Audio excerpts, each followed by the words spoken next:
प्रभु में आपको प्रेम भरा नमस्कार। आज हम एक सच्चे रिश्ते की पहचान के बारे में बात करने वाले हैं, जहाँ दो बहुएं हैं और एक सास है। कैसे एक सास अपनी बहुओं से प्रेम करती है और बहुएं अपनी सास से प्रेम करती है। तो आइए हम वचन में पढ़ेंगे रूथ के चैप्टर में।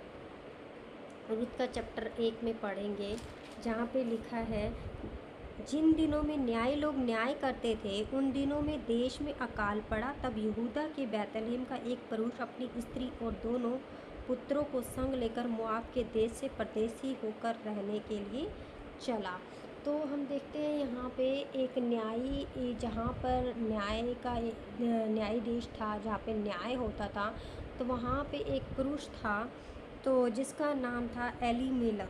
तो उसने क्या किया, बैतलहम का एक पुरुष अपनी स्त्री और दोनों पुत्रों को संग लेकर मोआब के देश में परदेसी होकर रहने के लिए चला। उस पुरुष का नाम एलीमेलक और उसकी पत्नी का नाम नोआमी था। और मलेक और उसकी पत्नी का नाम नुहामी था, और उसके दो बेटों के नाम महलोन और किलियोन थे। और ये एप्राती थे, अर्थात यहूदा के बैतलहम के रहने वाले थे। मोआब के देश में आकर वहाँ पे रहे। और नोआमी का पति एलीमेलक मर गया और नोआमी और उसके दोनों पुत्र रह गए। और यहाँ पे हम देखते हैं कि नोआमी के नोआमी के पति की डेथ हो जाती है। तो अब उसके बेटे रह जाते हैं। दोनों बेटों के नाम हैं महलोन और किलियोन। तो और उन्होंने एक को मोआबी स्त्री से विवाह कर लिया। एक का नाम ओरपा और दूसरी का नाम रूत था। तो उसके दोनों बेटों ने शादी कर ली और उसकी दोनों बहुओं के नाम ये थे। एक बहू का नाम ओरपा और दूसरी का नाम रूत था। तो फिर वे वहाँ कोई 10 वर्ष रहे। जब महलोन और किलियोन दोनों मर गए, तब नोआमी अपने दोनों पुत्रों और पति से रहित हो गई। तो यहाँ पे क्या होता है, उसके अब दोनों बेटों की भी डेथ हो जाती है। अब कौन रह गया, सास और दोनों बहुएं रह जाती हैं। और इस 10 वर्ष में दोनों की जो है उसके हस्बैंड की भी डेथ हो गई है, उसके बेटों की भी डेथ हो गई है। अब केवल नोआमी और उसकी बहुएं रहती हैं।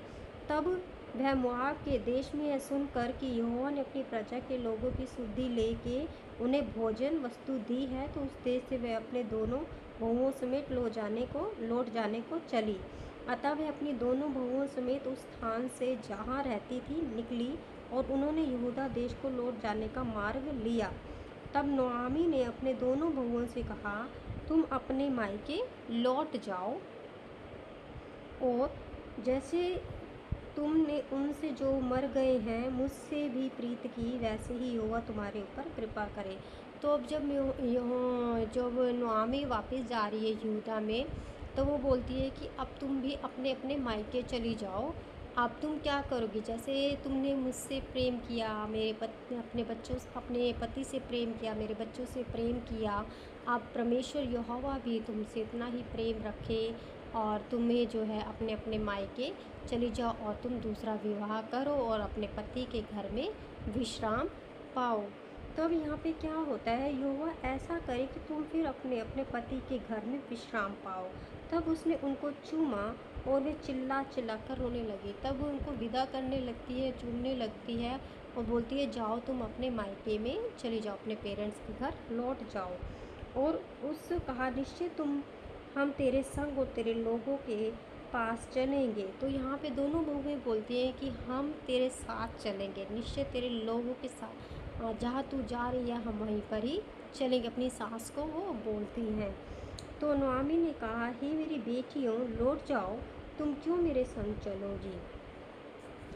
क्या मेरी कोख में और पुत्र हैं जो तुम्हारे पति और बोलती, क्या मेरी कोख में और बच्चे हैं जो तुम्हारे बेटे अगर होंगे भी तो वो बहुत छोटे होंगे, तुम उनसे विवाह नहीं कर सकती हो।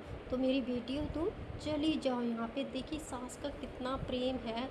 वो ये नहीं सोच रही कि मैं अकेली रह जाऊँगी, क्या खाऊँगी, कैसे रहूँगी, मैं बूढ़ी हो चुकी हूँ। वो बिना जो है कोई भी अपने मन में स्वार्थ की भावना ना रखते हुए अपनी बहुओं को विदा कर रही है, उनके भविष्य के बारे में सोच रही है। उसका प्रेम कितना अद्भुत है एक सास का। और यहाँ पे हम देखते हैं कि बहुएं भी कितना अपने आप को समर्पण के साथ कह रही है अपनी सास को कि हम तेरे साथ चलेंगी। तो यहाँ पे रूथ क्या बोलती है कि उनकी जो एक बहू है जो ओरपा नाम की, वो तो अपने मायके में चली जाती है, लेकिन रूथ जो है जिद पे पकड़ लेती है। वो बोलती है कि मैं नहीं जाऊंगी। वो बोलती है वचन में कि रूथ बोली, तू मुझसे यह विनती ना कर कि मुझे त्याग छोड़कर लौट जा, क्योंकि जिधर तू जाए उधर मैं भी जाऊंगी, जहाँ तू टिके वहाँ मैं भी टिकूंगी। तेरे लोग मेरे लोग होंगे और तेरा परमेश्वर मेरा परमेश्वर होगा। जहाँ तू मरेगी वहाँ मैं भी मरूंगी और वहीं मुझे मिट्टी दी जाएगी। यदि मृत्यु छोड़ और किसी कारण मैं तुझसे अलग हूँ तो यहोवा मुझसे वैसा ही वरन उससे भी अधिक करे। देखिए कितनी अच्छी बात यहाँ पे रूथ बोलती है कि जो तेरे लोग हैं वो मेरे लोग होंगे, जहाँ तू जाएगी वहाँ मैं जाऊँगी और मृत्यु को छोड़ कोई तुझे मुझसे अलग नहीं कर सकता। देखिए कितनी अच्छी बात कही है। लेकिन आज के टाइम में हम देखते हैं सास के मन में अपनी बहू के प्रति प्रेम नहीं है, बहू के मन में अपनी सास के प्रति कोई दया नहीं है, कोई प्रेम नहीं है।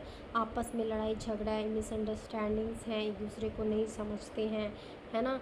तो एक दूसरे को नीचा दिखाते रहते हैं और हम बहुत सारी चीज़ों को देखते हैं। छोटी छोटी बात को मन को लगा लेना, मन को सुझा लेना, या फिर छोटी छोटी बात को लास्टिक की तरह खींचना।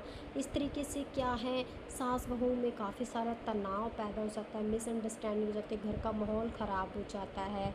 और अगर हस्बैंड कहीं चले जाएं तो बहू पीछे से रह नहीं पाती है, उसको अच्छा नहीं लगता, अकेलापन महसूस होता है।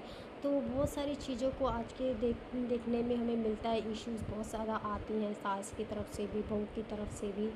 तो कहीं ना कहीं इम्बैलेंस रहता है। लेकिन यहाँ जब हम पवित्र शास्त्र पढ़ते हैं तो यहाँ पे हमें बड़ा ही अच्छा देखने को मिलता है कि एक समर्पण है बहू का भी और सास का भी। पवित्र शास्त्र हमें कितने अच्छे से चीज़ें सिखाता है कि मेल मिलाप चाहें।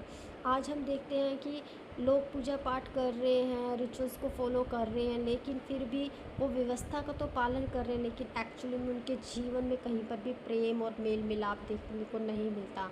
लेकिन परमेश्वर कभी भी हमारी जो है ऊपरी चीज़ों को नहीं देखता है। परमेश्वर हृदय को जांचने वाला परमेश्वर है।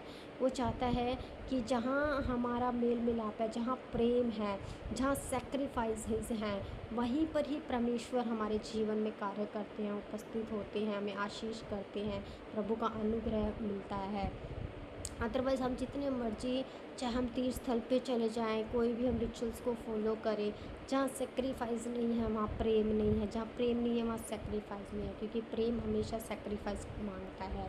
और अगर हम सेक्रीफाइस करते हैं तभी हम रिश्तों में जो है आगे बढ़ सकते हैं, हमारे रिश्ते बन सकते हैं, अदरवाइज़ नहीं बन सकते हैं। तो हमें हमेशा सेक्रीफाइस करने के लिए, प्रेम का दूसरा नाम ही सेक्रीफाइस है। तो हमें एक दूसरे के लिए जो है बनने के लिए तैयार रहना है, एक दूसरे के साथ मेल मिलाप रखना है, तभी रिश्ते बनते हैं।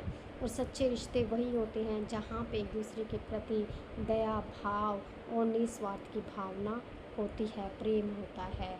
तो आज जिसके रिश्ते टूटे हुए हैं, तो मैं चाहूँगी कि आप अपने रिश्तों में फिर से बन जाएं, माफ़ी मांगें, एक दूसरे के साथ सेक्रीफाइसेस करें, प्रेम करें, दया करें, एक दूसरे को क्षमा करें और फिर से एक परिवार हो जाए। चाहे कहीं पर भी कोई भी रिश्ता टूटा हुआ है, प्रभु की आशीष वहीं पर ही आती है जहाँ हमारा मेल मिलाप और प्रेम होता है, जहाँ घमंड को हटा के हम एक साथ फिर से इकट्ठे होते हैं, वहाँ प्रभु का अनुग्रह होता है। वही है सच्चा परमेश्वर, जब हम परमेश्वर के लिए कुछ कार्य को करते हैं। तो प्रभु इस वीडियो के द्वारा आपको आशीष करे और आपके टूटे रिश्ते भी जुड़ जाए। यीशु के नाम में प्रभु आपको बहुत ब्लेस करे। God bless you.